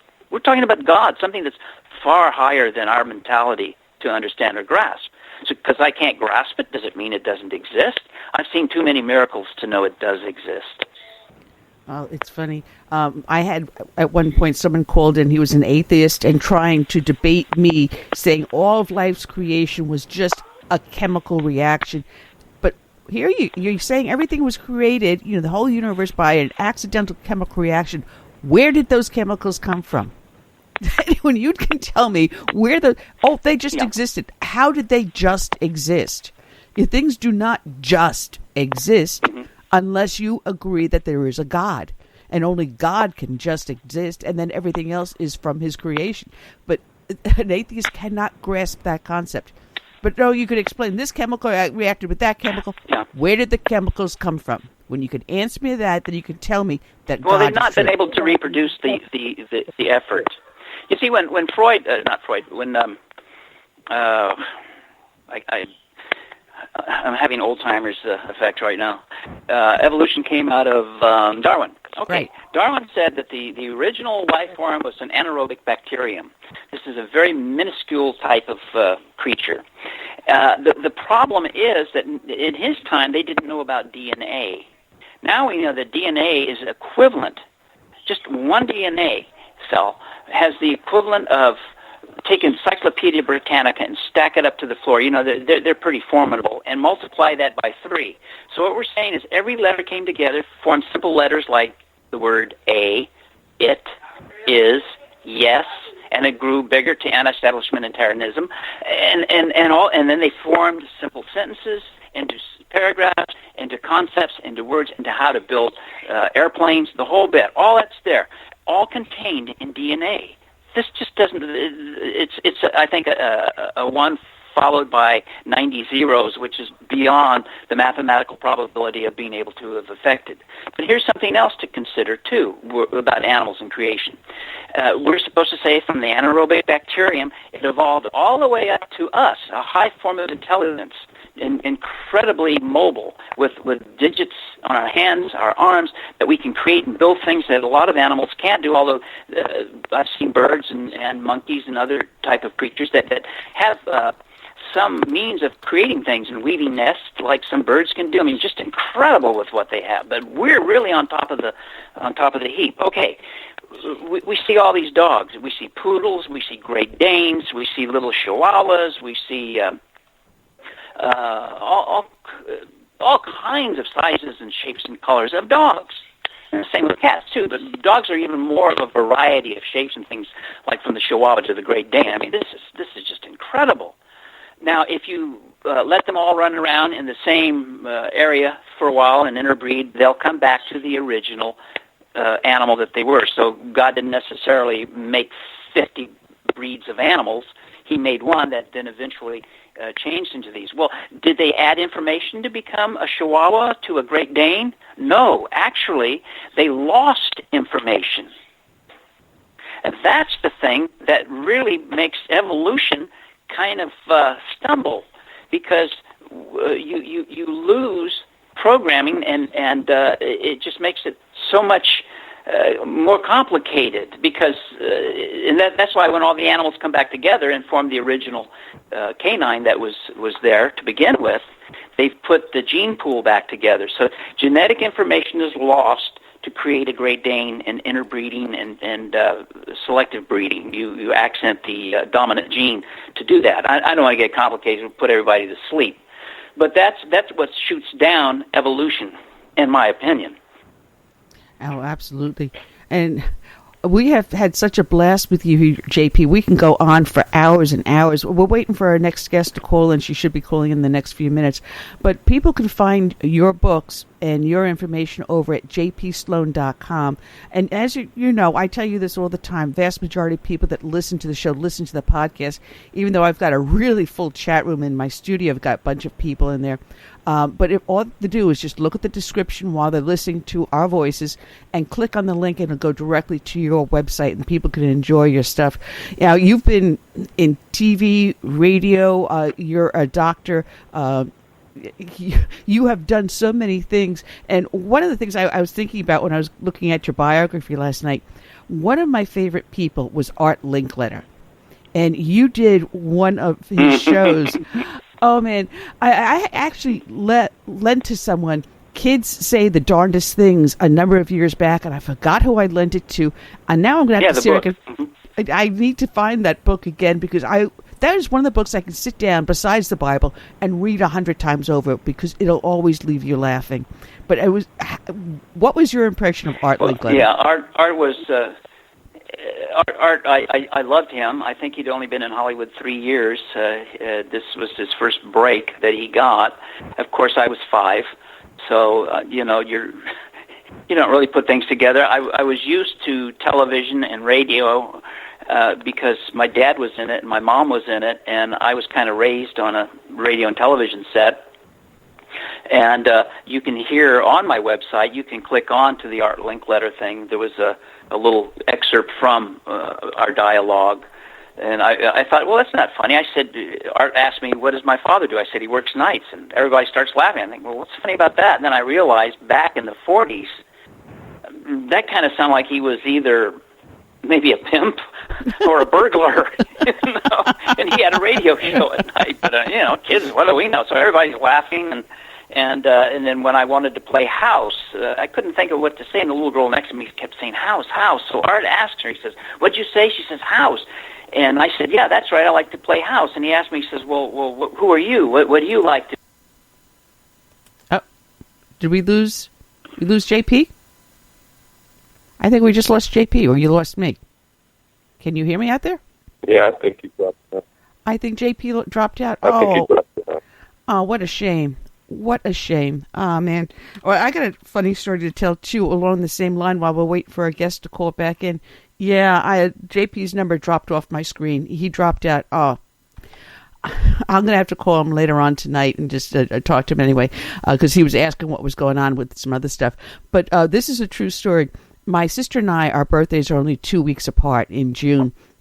And my mom one day, as a treat, went and took us to the local radio station. And, of course, they come over and they interview me. Oh, little girl, Ann, your birthday, happy birthday, blah, blah, blah. Interview me. Then they go over to my little sister, who's 3 years younger than me. And they turn around to my sister Barbie and they go, what does your daddy do? And my sister goes, he's a dirty old man. My mom had bought him a T-shirt that says I'm a dirty old man, and this was in the 1960s. That was kind of risque back then. And here's my little sister. She must have been 3 years old, cute as a button. What's your daddy do? He's a dirty old man. Probably raised a few eyebrows. Oh, I'd say. Oh, man. But we've had so much fun talking to JP, and like you said, he was talking on a satellite phone, and I do believe we got our next guest coming in. So check out JP's website, which is jpsloane.com. His latest book out is The Evil History of Replacement Theology, which is the illustrated version, and he's got also now working on the 3 books dealing with Islam. So check out jpsloane.com. And let's welcome to our show Dr. Ann Rice. She's a contributor to the Washington Times, and she's the author of... Oh, I don't have the book in front of me. I'm telling you, I'm so bad today. The name of the book is The Perilous Path, The Misguided Foreign Policy of Barack Obama, Hillary Clinton, and John Kerry. And oh boy, is that a mouthful. Good afternoon, Dr. Pierce. Good afternoon. Thanks for having me. Oh, it has been such a pleasure. We just got off with Dr. J.P. Sloane, and he's a riot. So I'm still, my mind is reeling about him. I don't know if you know him or know of him, but he is a panic. But you've got this really fantastic... Oh, I actually don't. You have to check him out because I'm going to send him your information too so that he can check out your stuff because I think some of the stuff you have in your book he can also incorporate into the book he's writing that's including different aspects of Islam. And you were highly critical of Barack Obama and Hillary Clinton and, John Kerry. I couldn't understand why, really. Yeah. Well, I started writing this book when I finally became so concerned about Obama and Clinton foreign policy that I had to write it. I mean, they were rejecting our best foreign policy traditions, which emphasize peace through strength and human rights. They were downgrading our defenses, de-emphasizing our ideals, reaching out to the world's worst dictators and offering to negotiate with them without any preconditions. And, of course, something we're increasingly aware of now, they were inadequately focused on growing threats from hostile regimes and extremist groups. And so what we have today is a world that's in very bad shape. In Chuck Hagel's own words, it's exploding all over. And so in my book, A Perilous Path, I try to show how we got here, but I also, by looking at World War II and the Cold War, tried to point toward our best foreign policy traditions in the hopes that we can learn lessons again and return to some of those best practices in American foreign policy. Well, you wrote recently an article that Syria is at the tipping point. And at the time your article was coming out, there was another break in the news that there was a 40-minute segment that was taped at the UN with John Kerry and some Syrian officials. And it was revealed in that 40 minutes that he admitted that Barack Obama did want ISIS to grow. He thought it was the best method to defeat Assad. So he ended up arming our enemies, and there was tie-ins with Chris Stevens and Benghazi. This is some of the craziest stuff I have ever seen. I never thought in my lifetime I could actually see someone worse than Jimmy Carter, but to place ourselves in such jeopardy with this president is phenomenal. Oh, my goodness, yeah. I mean, I don't know where or when you could find policy much worse than this administration's U.S. Syria policy. I mean, they turned down every positive, strategic, and humanitarian proposal and let this cataclysm happen there. There's been a vacuum due to U.S. and UN inertia. And just as examples, this administration turned down the French idea of a humanitarian corridor, continuously turned down pleas of human rights groups for strong, meaningful sanctions. Before the rebellion escalated out of control and extremists tried to co-opt it and to some extent were successful, they just turned down every proposal to help the rebels and really overlooked the idea and fact that the Assad regime is one of the most cruel, devastating, murderous, and destabilizing the world has ever seen. And, as far as actually helping ISIS, that is really going to be incredible if it's verified that happened, because it adds on to policy that is also already so disastrous in so many ways. And, of course, what we have over there now is Iran and Russia taking the lead in that country because we've handed them the lead. I shake my head when I think about that. I'm just wondering if in the future we actually find out what has really truly gone on here, and could we prosecute Kerry and Clinton for the actions that they took to bring our enemies to our own doorstep? Well, one of the points I make in A Perilous Path is that this administration continuously treated Democratic allies and pro-democracy groups ungenerously and treated enemies and adversaries and extremists generously. And you can look all over the world and see that dynamic in North Korea and China, Syria, Iran, even in Iraq, where we have deferred all too much to Iranian influence. And now recently, you would think that just as Obama is trying to paint his administration in such a flattering light, trying, as Clinton did during her campaign, to completely rewrite the history of foreign policy, that he might, as he goes out, do some things to help that narrative. But instead, he has put people fleeing from Cuba in a terrible position just recently by undoing, you know what I'm talking about. And now Cuban refugees are not guaranteed asylum when they get here. And then Sudan, he just decided to undo sanctions against Sudan, even though the human rights violations are still severe there. And you just have to shake your head at an administration that continuously makes deals with dictators and enables dictators. The human rights situation is just abysmal. That it is. Matter of fact, my stepson happens to be a Cuban American, and if you get him started, oh man! Oh, and I'll tell you, he did not vote for Clinton. Matter of fact, he had been staying with us for a couple of months. He made sure he went back down to Miami because he said, "I'm making sure I'm being there 2 days ahead of time so I can be there to vote." That is how angry they are. And the Cuban community down in Miami is completely up in arms.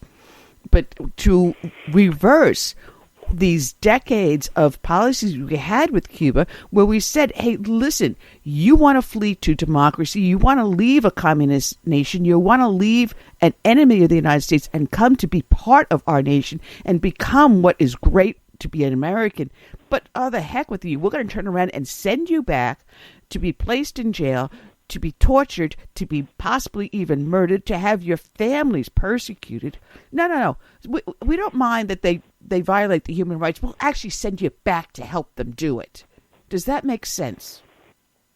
Oh, yeah. If anybody wondered about this rapprochement with Cuba and whether Obama really thought it would help the people themselves instead of helping the Cuban government, well, now I think we have the answer, because this so disregards the people. And it's so typical, this whole idea, Obama and Clinton came to power on this idea that somehow we could find so-called common interests with our enemies. And they really did seek that out. But of course, it was the governments of these repressive regimes that they sought common interests with, not the people living under the thumb of these dictatorships.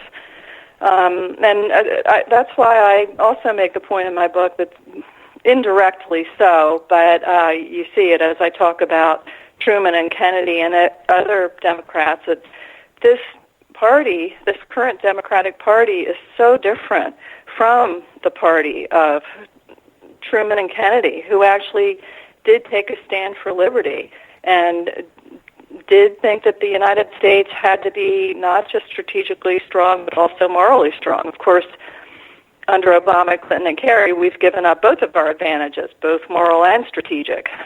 Well, you could say even throw in Lyndon Johnson, because if you think of his great experiment, bringing in welfare and the other social programs that just destroy the family structure in minority neighborhoods, and now, of course, the entire nation, because now you've got a large number of poor white on welfare that never existed before. It is a complete breakdown of society by the Democratic Party that was not the party of Truman and Kennedy. Yeah, and what a contrast we see today. I have issues with Trump, but just the extremes to which people are going to belittle the whole Trump team, to me, stands in contrast to the way those of us who voted against Obama, once he won, wanted to give him the benefit of the doubt and actually had high hopes that he would take an active role in serving as a role model for these kids in the inner city who need that, and that he would inspire them. And instead, he stoked the politics of resentment. That's the worst thing you can do for children, is to teach them right from the beginning that the deck is stacked against them and that this is a racist, sexist, whatever society. Of course, whites are taught the same thing, and that demotivates children across all races. I've seen it with college students who are really pessimistic about their chances in this society because they've been taught to be pessimistic. Yeah, and what about Yeah, the that is awakening they're going to something, have in about that 10 years when they start raising their own family and realize we were right all along? Go ahead, Curtis. Yeah, that is something that you would have a black man like Obama get as high as he did in government, which is the presidency, and his only message is that this is a racist country and blacks can't make it in this country without the help of government. But what I wanted to ask you was this. Some people believe Obama is a closet Muslim. Frankly, I don't know what his religious preferences are, but he seems to favor Muslims. But my question is, why do you think he favors Shiites over Sunnis? Boy, is that a great question. I mean, you have to really look at the way he has favored Iran in the Middle East, and right, and the way he has, as I said, enabled indirectly the Assad regime by enabling Russia and Iran in Syria, and Hezbollah. Just these weak enabling policies toward Russia, Iran, and Hezbollah are all enabling Shiites in that country too. And at the same time, we have seen a real downgrading of our relationships with Sunni allies. And one of the very interesting things that I discovered when I was doing research for this book and then for an article on Egypt was that both before, during, and after the revolt in Egypt, that the one consistent policy that Obama and Clinton held in that country was outreach to the Muslim Brotherhood. I was so surprised by that. I thought I would find that there was, the narrative out there is that, well, Obama helped the revolt happen against Mubarak. Well, really, he could have been, like previous administrations, encouraging Mubarak and his successor toward reform, and then moving toward pressure on the Muslim Brotherhood not to run in elections, because even within Egyptian society and within the rebellion itself, that was very controversial.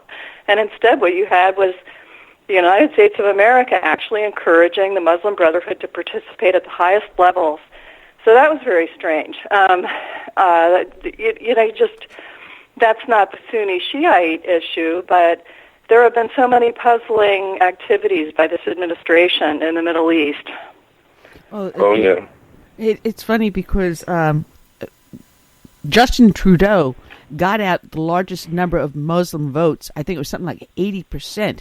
And now look at the problem that they're having. We've welcomed the Muslim Brotherhood, started welcoming them as they were teaching law enforcement how to approach the Muslim community. Then it spread to the FBI, the CIA, the NSA, and every other alphabet soup. So now you have Muslim Brotherhoods that are advisors. Look at Ibu Patel, a person with close alliance with the Muslim Brotherhood, who is best friends with the grandson of Albania, the founder of the Muslim Brotherhood. And what position does he have? That of the religious liaison.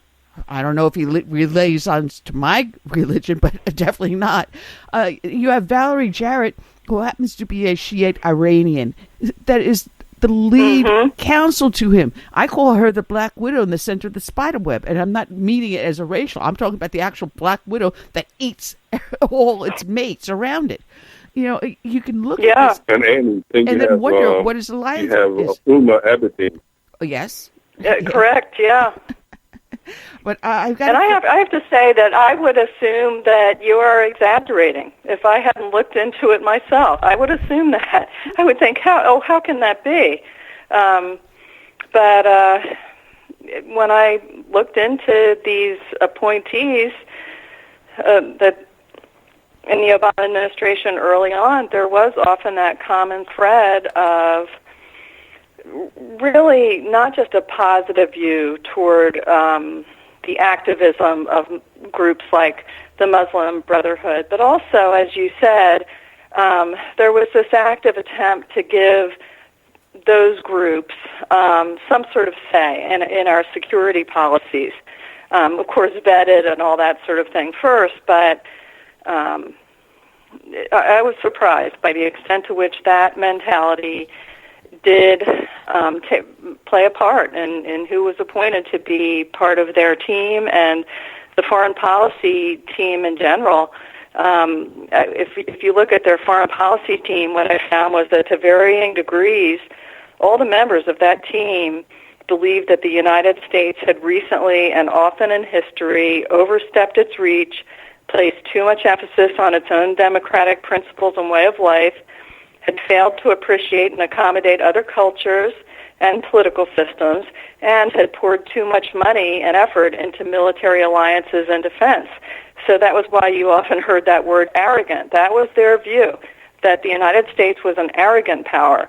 And I really believe that a lot of Obama, Clinton, Kerry foreign policy was designed to bring the United States down a good notch in the world by toning down our American self, toning down our defenses. And in the meantime, of course, what we saw as outreach to dictators and aggressors saw as an opportunity. So you can look at any aggressor and they said, okay, we'll take that and run with it. And while we were dismantling missile defense and that sort of thing, they energized their military modernization programs and went on massive military spending sprees. Russia, China, others did that. Well, there's so much to talk about, and I wish I had a lot more time with you because you mentioned Russia and China, and as you were doing this, my mind also went to Israel and John Kerry's latest speech, and I was listening to it. I was being carried on XM radio, and I almost ended up in a car wreck because I had one of those WTF moments when I couldn't believe that John Kerry said that Israel cannot exist as a Jewish nation and a democratic nation at the same time. If that's not a WTF moment, I don't know what is.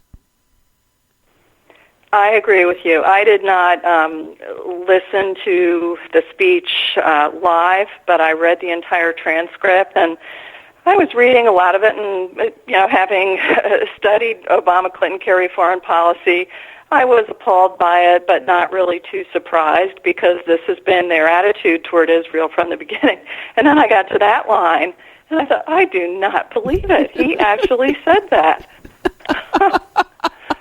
I'm sure there's a lot of Israelis there. They were going, excuse me? What do you call this here right now? Right. I wonder how much that particular sentence was played in Israel. I have no idea.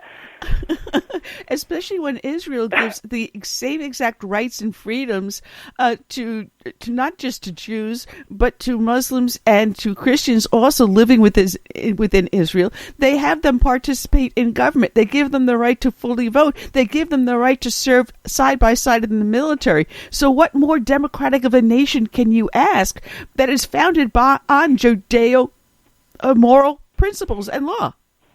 Excuse me? It exists. Well, yeah, and then you look at the opportunity they squandered in Lebanon, which of course is extremely detrimental to Israel. We forget, but the sanctions and international condemnation had a big effect by the time Obama took office. And the Lebanese government was moving away from Hezbollah control. And now, big surprise, during the Obama years, a Hezbollah-oriented president is back in charge, and Hezbollah is running rampant in Syria. And not to mention that it's just so clear for anyone who just looks at it rationally that whenever the administration talks about the so-called Middle East peace process involving Israel and the Palestinians, that they state these preconditions for Israel up front. They did that in the first term again and again. They would say, we really want to get these peace talks going, but then they would state these preconditions for Israel and not state preconditions for the other side. So, of course, that if Israel were to agree with that, that would take away its leverage in the peace talks themselves. It's Oh, it's been a strange 8 years, I must say. Well, I keep on reminding people there's only 7 more days left, and our friend Sue from New Mexico has been sending me texts as we've been talking, and I can just get my cell phone to hit the right thing. It looks like General Mateus has been given the waiver by the House. It passed 268 to 157. So he's got the waiver, so next thing would be the approval. And C-SPAN is showing that the House just passed a budget resolution to begin repealing of Obamacare. So things are happening with just 7 days left before Trump starts to take over. Excuse me, but I also mentioned China. China is a place that the Obama administration really has been ignoring and letting them get away with murder. But you could actually trace this back to Nixon and his ping-pong policy, where they changed the policy where they don't recognize Taiwan as separate from mainland China. That started the ball rolling. Then you go fast forward to Clinton giving them the technology that they are now using, especially in Africa, and I'm going to mention Nigeria. There are enterprises that are going on there. We're not paying attention to China. And I can even throw in China now doing oil exploration off the Atlantic coast, as well as their buying of ports and other buildings here in the United States, the massive land holdings they're holding. Why aren't we paying attention to China? Yeah, definitely not paying enough attention to China. And what attention we are paying is after the fact. We keep not responding to regimes and their actions until the actions become so severe that we have to react. And that is often too late to really have the advantage. I mean, during these years, again, China's geopolitical and military positions have advanced steadily, whereas U.S. leverage in the South China Sea and in the region have declined. And yes, we're making some efforts under the Obama administration to rebuild those alliances now and to enact some countermeasures. But I also agree with you that during détente, the precedent was set. And as China became an economic powerhouse and as its military power ascended, the United States often downplayed human rights for the sake of lucrative economic relations and balance of power strategies. What this administration has done has taken that to a new extreme, because balance of power in the first years the balance of power strategy was upended by simply reaching out to China and allowing our own defenses and relationships with our allies to go downhill. And then on the human rights side, Clinton took it to a new extreme. If you remember when she went over on her Asia tour, to the dismay of human rights activists all over Asia, she made it very clear that human rights would not be part of discussions there, that her goal was to engage China in being our most important strategic partner, which is, again, that's amazing for the United States of America, that you would have heads of our government stating that as a goal. Most important strategic partner. But we have now, through President Clinton, not Hillary Clinton, President Clinton started the initiation of sending over technology, which has now allowed them to build the missiles. And they're giving that technology to North Korea. They're giving that technology to Iran. And guess what? When it was George W. Bush and the war in Iraq, he found, and people will say that there was no WMDs, it was MSNBC in 2006 documented where they did take 200,000 tons of uranium out of Iraq and over a 2-year period shipped it around and sold it to Canada. So Bush sold the uranium to Canada, but Hillary Clinton, through Obama, sold the uranium. Oh, God, I got myself tongue-tied here. Sold uranium, right, to Russia, who in turn sold it to Iraq. And now they're getting the technology from China to build the missiles. But, does anyone remember Iran attempting to sail a nuclear sub off the Atlantic seaboard? We're not connecting the dots here, Doctor, are we? Oh, you are so right. I mean, there are so many dots to connect. We've had China doing joint military exercises with Russia and building its first overseas military outpost near U.S. bases in Africa. And then on the Taiwan front, I mean, it is true that we did generally agree to recognize the one China policy. But that was a provisional recognition. We presidents since then have always made a point of also making it clear that we support Taiwan, that Taiwan is our friend, that we want a free Taiwan. Now again, that has been that tradition has been upended. Here's a great example of that. You were talking about missile technology, and China's missile-capable technology has been very apparent in their submarines. And Taiwan asked the United States for help with its own submarine technology in order to counter or ward off the Chinese threat. And Obama decided that he would end the tradition of helping Taiwan in that way. So the messages we send to aggressors relative to the messages we've sent to our friends are just too positive to aggressors and not positive enough to our friends. I think China is more dangerous and more of a threat to the United States than Russia. And I think it's going to come to a head because China, they keep constructing these islands in international water, and then they're claiming it as their own. And that's not going to stand under Trump. So I could see a military showdown or posturing at the least in the next 3-4 years. Yeah, this island building is quite something. When I first started reading about it, I thought, what's island building? It's such a brazen move, but to build these outposts in the middle of the sea in order to expand your geopolitical reach is a bold move. And I just read today, I just learned about what some are calling a parallel strategy that China now has. They apparently want to revive the old Silk Road route and put railroads that would take them all the way to Europe. And, of course, it's for trade, ostensibly, but naturally countries along that route are expressing fear that this is yet another way to extend their military influence, too. Yeah, well, that's one of the reasons why I was mentioning Africa, specifically in Nigeria. They're the most active, and they are building railroads to unite cities and hoping to then go across country borders.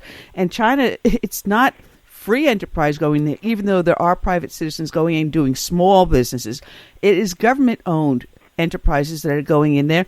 And they have the stamp of the Communist Party of China on their equipment, on their bridges, on their buildings. So it's blatant. It is out there. And it doesn't matter about the human rights violations. It doesn't matter about political policy. They're going in and offering infrastructure and opportunity that we are not. We fall down on that side. So we're got a losing battle, but we cannot keep our eyes off of Russia, especially with his posturing towards the Baltic states of Latvia, Lithuania, Estonia, his attempts to encroach on Poland, his movement into the Ukraine and taking over Crimea. We can't ignore that either. Oh, I so agree. I mean, we have an ascendant Russia. Russia was not in a position of power in 2008, but as you just said, Russia is bullying Eastern Central Europe, pressuring NATO itself, militarily aggressive in Ukraine, not just aggressive, obviously, invading that country, has nuclear-capable missiles deployed on the Polish border, and worst of all, in my mind, is what Russia has done in Syria. Russia is now complicit in the war crimes in Syria, is fully complicit in trying to help Assad target non-ISIS rebels and civilians. And that is why I, as so many, have had concerns about Trump because of all his pro-Russian statements, but I'm also relieved at some of his appointees. You mentioned earlier General James Mattis, looking like the confirmation is very likely now, and he could not have been more clear in talking about Russia. He said in his testimony that the world order is under the biggest threat since World War II, and he named Russia. He said Russia is the principal threat.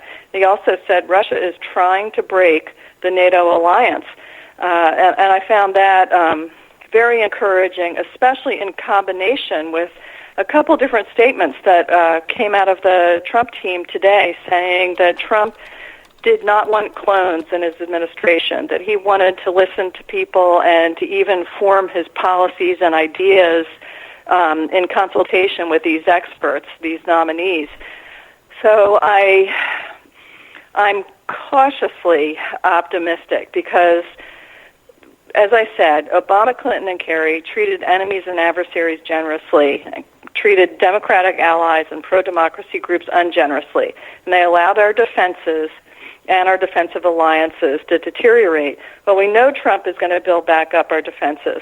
And in terms of most allies, it seems that Trump will forge stronger relations with them. We know that's the case with Israel. He has now indicated that the same will be the case with South Korea and Japan. And it also looks like Trump is likely to give most adversaries more pressure. Iran is a prime example. There's no doubt Iran is going to be under more pressure by Trump. So if Trump also could back away from these pro-Russian statements and pressure Russia, that would be a tremendous relief to so many people. He would immediately gain a lot more support than he has now, because that would be a signal to our allies in Europe, and it would also be a signal that he sees Russia for what they are and knows that this is a pipe dream trying to partner with them, that they'll just use us like they use everyone else.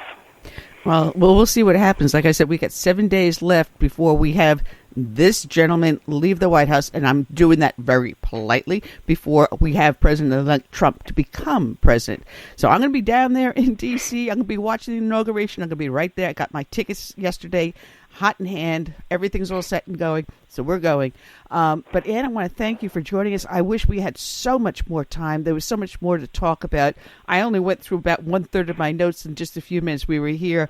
But I want you to definitely do come back. It's so much fun talking to you. One Ann to another Ann. Oh, thanks a lot. I really appreciate that, and I hope we will be in touch. Oh, definitely. And you have a fantastic weekend. People can get your book, The Perilous Path, The Misguided Foreign Policy of Barack Obama, Hillary Clinton, and John Kerry. And I hope you send a copy to Trump so at least he can see what he can do to correct this mess. And your website is your name, AnnRPierce.com. I just got one last question. I did extend the show for a few minutes because you're so much fun to talk to. I did have this one last question. If you had something that you were able to give advice to on Trump, what would it be, and what would that issue be, and what would your advice be to it? I would probably say look at our best foreign policy traditions. That is my hope for my book, A Perilous Path, is that it will not just show where we've gone wrong, but also in pointing to World War II and all the hard-fought lessons we learned from that war, that we incorporated into successful Cold War policies, that I can actually point us toward our best foreign policy traditions. And in my mind, those traditions emphasize both national security and global stability and political freedom and human rights.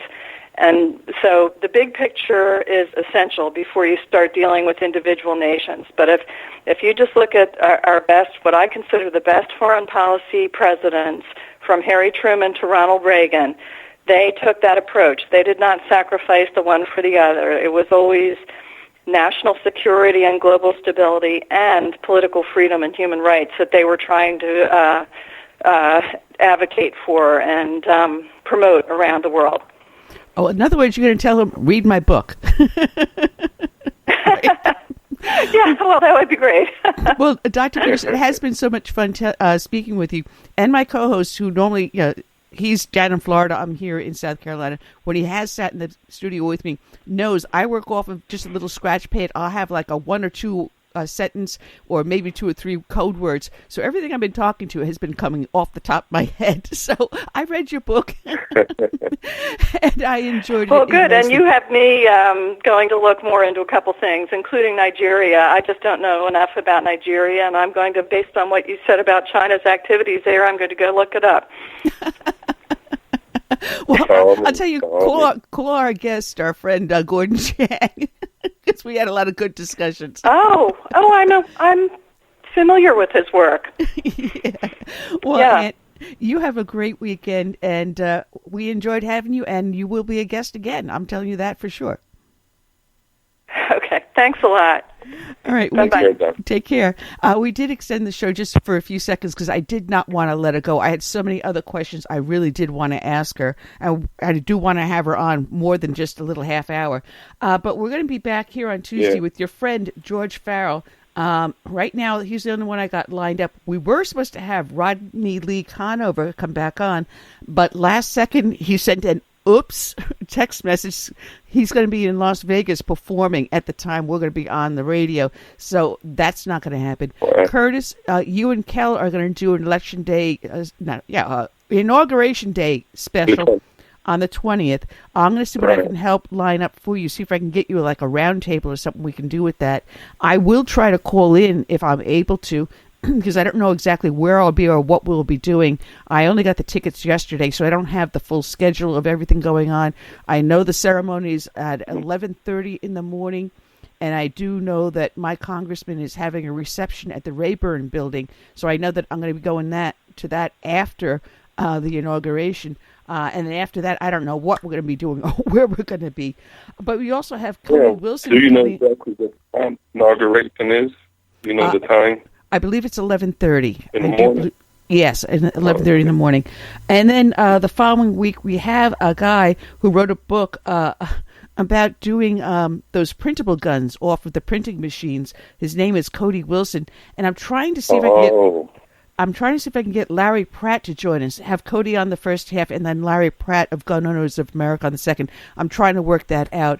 But I want to thank everyone for joining us, and we will be back here next week. And I want everyone to have a great weekend. Be out there, be safe, be cool, and God bless, and good night. Take care, Curtis. All right. Good night, you all. All right, and here's little Jeremy Dodge. I am America. I pledge allegiance to the flag of the United States of America, and to the republic for which it stands, one nation, under God, indivisible, with liberty and justice for all.